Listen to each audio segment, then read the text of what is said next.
Hi, Justice Spearman here with Lila Rose, pro-life activist and founder of Live Action.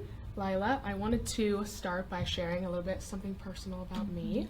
I was actually conceived through rape, and my mom has always said that I am her biggest blessing and her justice, my name, that came out of such a horrific experience. And I'm been just so grateful for her strength, and I'm so proud of her. And Mom, if you're watching, I love you, and I'm so thankful for you. I'm so proud of you.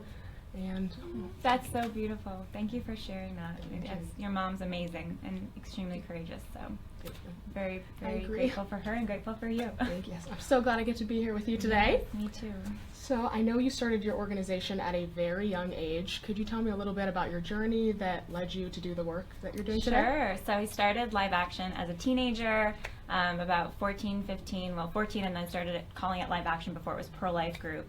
And it was really a realization that of what abortion was as a young teen, finding out that abortion was this violent act against a child, and the lies that have been told to women and young girls, and the death toll. I mean, today now there's 60 million abortions since it became legal in our country. So learning about that, seeing it as a human rights issue of our day, I thought I have to do something. I didn't really know what exactly, but I thought, well, let's start with education. Let's start with doing presentations to other students. At the time, I was in San Jose, California, and that was the onset, and then later on it would take on a national and even a global presence. It's amazing. I love the boldness at such a young age. It's amazing. Do you have any stories or lessons that you've learned along the way that you could share with young women? Yeah, well, definitely. I mean, I'm learning things every single day, and you have to, first of all, one of the big lessons I am still learning is perseverance. So when you're fighting a fight where the media is often against you, Hollywood is often against you. You know, they're wearing the Planned Parenthood pin, like the pro-abortion pin ultimately, even though Planned Parenthood claims to speak for women, they're really the biggest abortion chain. And so you have a lot of powerful politicians. I mean, 8 years of the Obama administration, unfortunately, a lot of that was pro-abortion policies here and globally. So all of that, you have to, when you're in this movement, even though it's not the popular movement, you have to realize, what am I fighting for? I'm fighting for life and the preciousness of life, and I'm fighting to expose this great violence. And that confidence and that persevering in the truth will give other people the courage to follow. And that's what we've seen in the pro-life movement in the last several years, is more and more people are joining this movement because they see that this is the human rights issue of our day, and they see that if we can stand up for the child in the womb, for the weakest, then we are doing all other causes a great benefit. I love that. And I know there are so many women, they're receiving so many mixed messages today about feminism, about what it means to be in control of their own body. And with the Women's March that just happened last weekend, I'd love to hear some of your thoughts or comments that you had about that. Yeah, so the Women's March, I mean, first of all, a lot of women are joining the Women's March for a lot of different reasons. So I think the organizers like to paint them with a broad brush and say, well, they're all here because they hate the president, or because they are angry and they're on the very far left of the political persuasion. But the reality is, you can have concerns about the president, and I've had concerns, I've expressed them. You can have concerns about the president, but you can still be a strong pro-life advocate.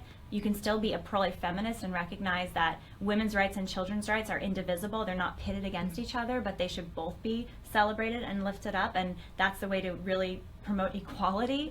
And so when you look at the Women's March, a lot of people don't know this, but one of the founders of the Women's March was actually Planned Parenthood, the biggest abortion chain. I don't know that. And a lot of people, so what I see happening with the Women's March, unfortunately, is groups like Planned Parenthood and these extremely far left, extreme on abortion organizations are taking real causes and issues among women, like the concerns about sexual abuse or things that are important, and they're hijacking them to actually try to build a coalition of women around, secretly they're trying to get them to support their cause. So Planned Parenthood is going to use the data collected from the Women's March for their use, for their pro-abortion uses. So I think women just have to be wise to who the organizers are, what's their hidden agenda, and we can have concerns about, you know, leadership in this country. We can have concerns about abuse. We should have those concerns, but we shouldn't allow them to be equated with a lot of folks running the Women's March with abortion, with all of these,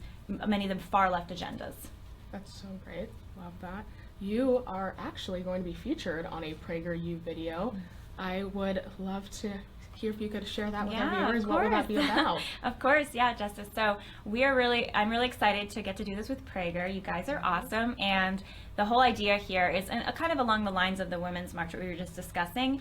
There's a lot of misinformation out there. It's actually kind of insane how much misinformation there is out there, where people are saying that they claim to stand for one thing, they're claiming to stand for one thing, but they really stand for another. And the worst culprit of that politically today and culturally in the U.S. is Planned Parenthood.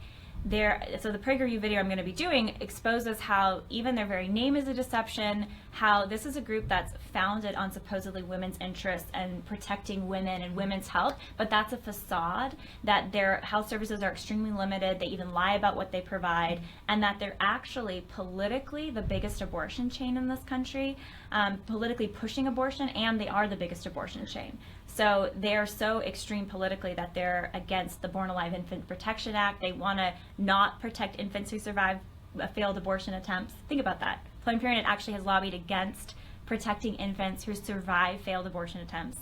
Planned Parenthood has lobbied against legislation to ban sex-selective abortions.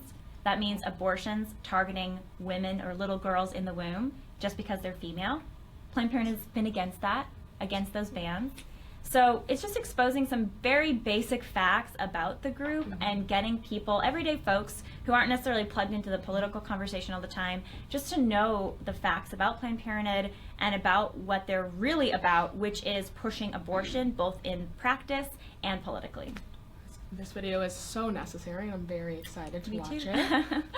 Thank you so much for sitting down with me and sharing a little bit about your journey and your fight to save lives. And for you guys, do not forget to check out Lila Rose's new video on PragerU.com. This has been Justice Spearman with PragerU.